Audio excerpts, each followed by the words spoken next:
Welcome back to the Padilla Family Homestead. Today we have a super fun video. We are going to be doing a collab with Roots and Refuge Farm. She has been talking a little bit about reliable resources. It's an interesting topic, one that not a lot of people are aware needs to be talked about and know that they need to look for these things. So she has called some of her followers and that have channels to share their resources that they are their go-to books that they get information from that do not fail.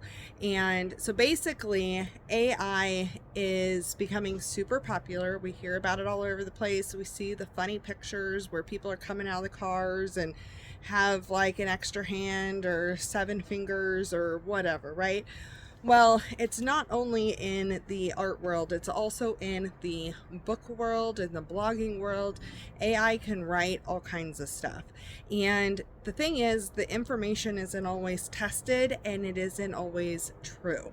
So how do you, when you're going to cook something, know that this is now not AI written, that it's a tested and true recipe, that you're not going to waste money on ingredients or time? If it is something, let's say mushrooms was a topic that was brought up. If you eat the wrong mushroom, that could be life-changing. Well, actually it can be life ending.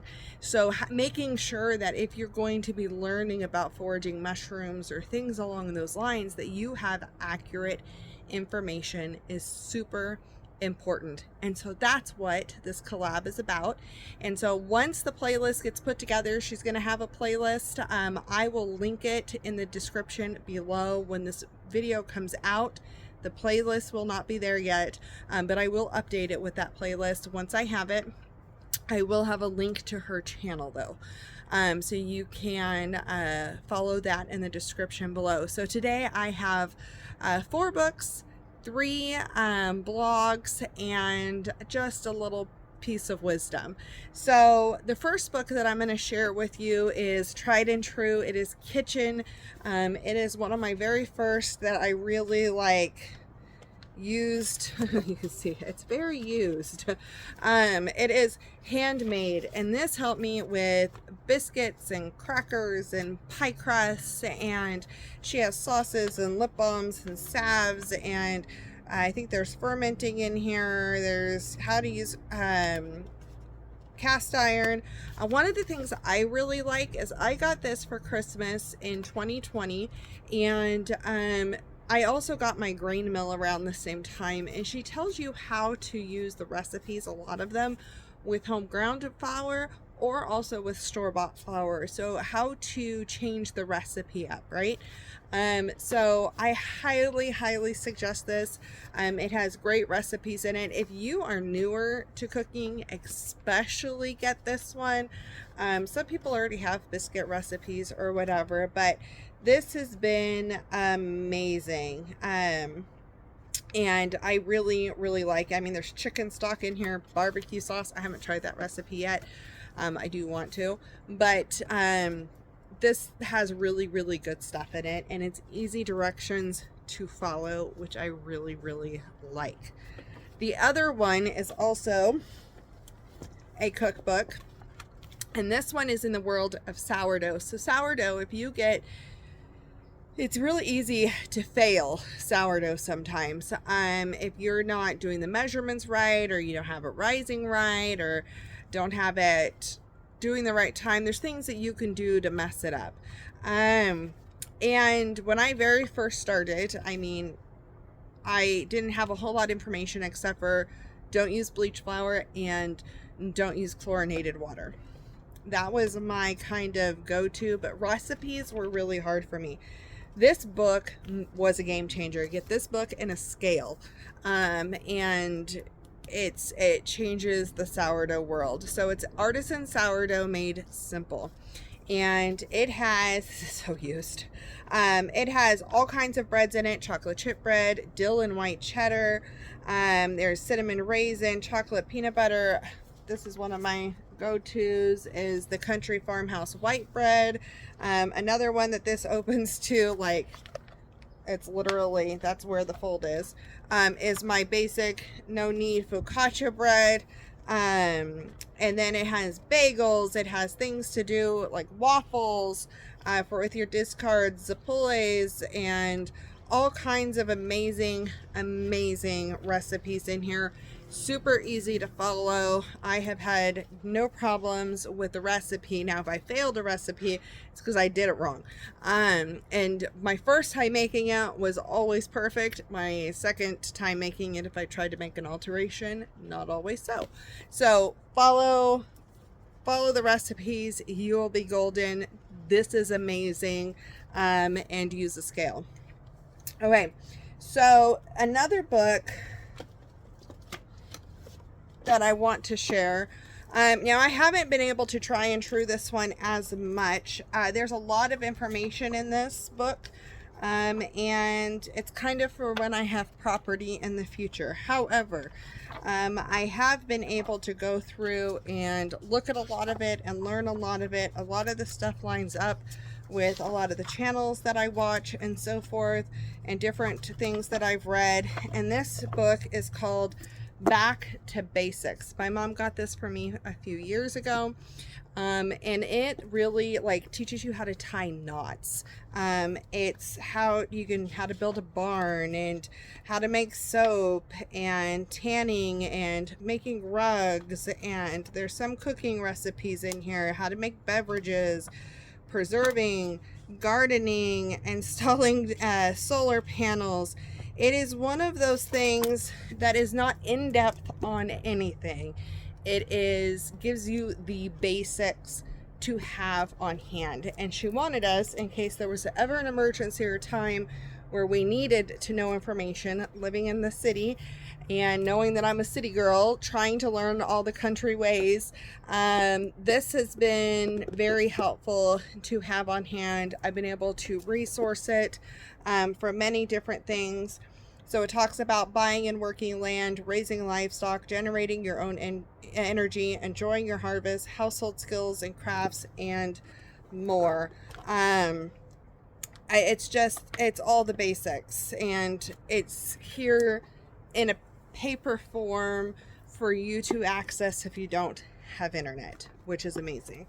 Okay, the fourth book is, I know it's tried and true because I have tried it, every single recipe in it.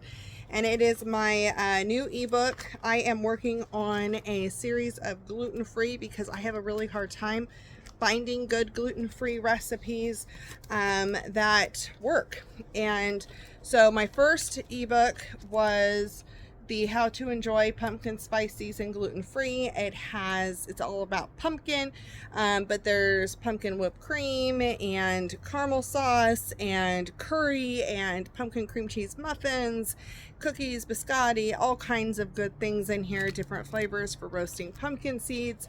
Lots of good things. There are more gluten-free ebooks coming. This is a downloadable thing. I will have links to every single one of these books, plus mine, in the description below, and the blogs that I talk about.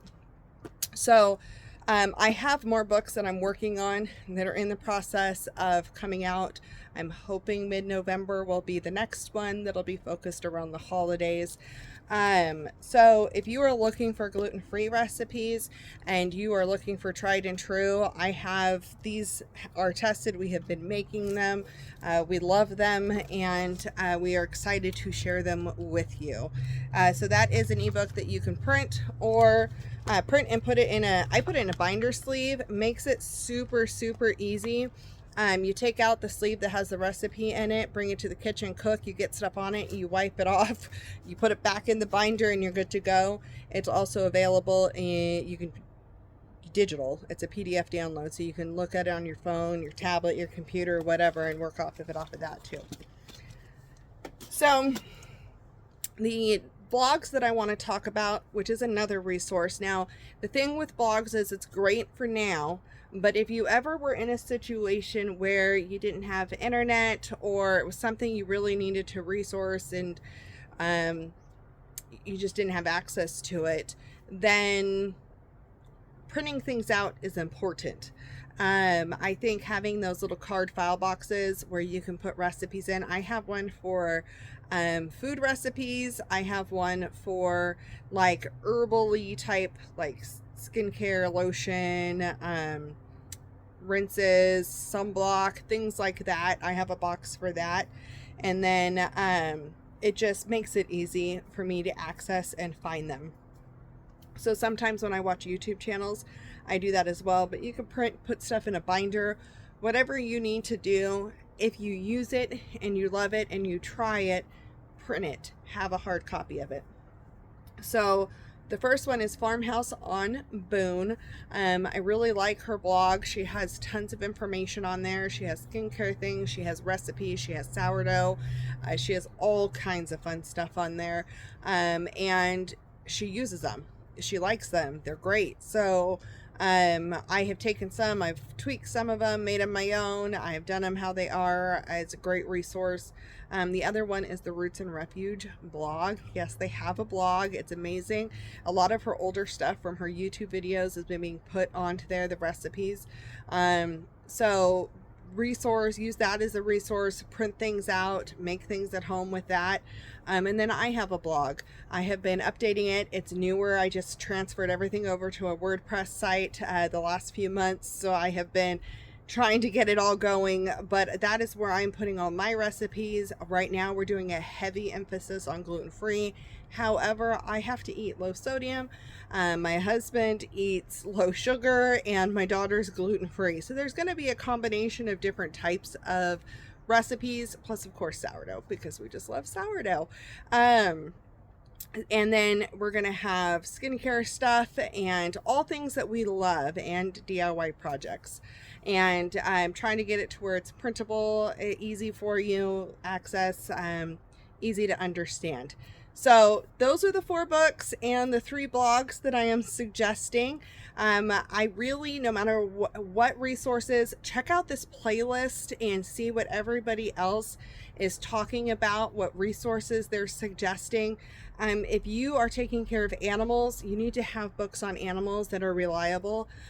If you have an orchard, you need books on how to take care of your trees, cooking, your garden, what medical stuff, whatever it is, herbalism stuff, whatever it is, you should have it. I have a lot more books in my library.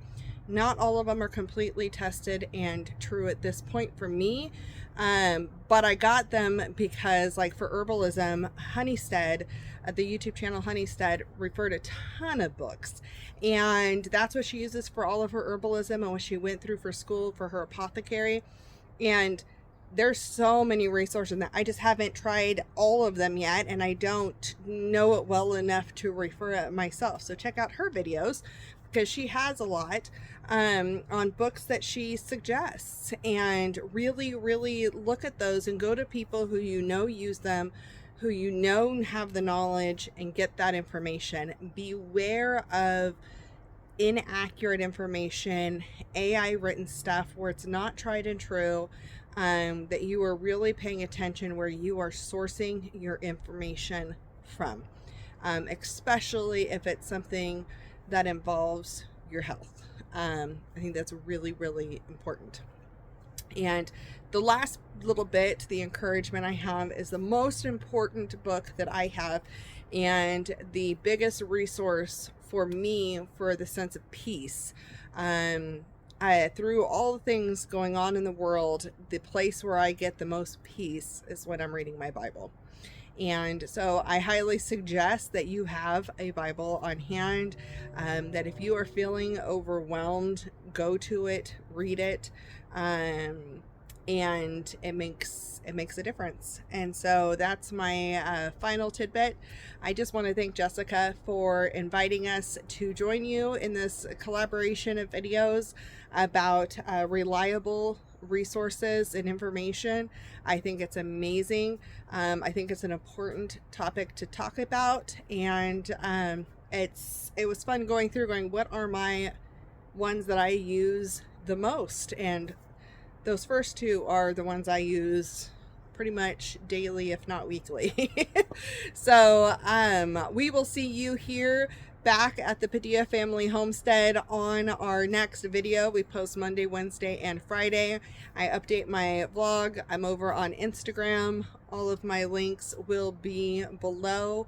And thank you for joining and for watching. If you like what you saw, or if you're interested in sticking around and seeing what's next, make sure you press subscribe so you don't miss our next video.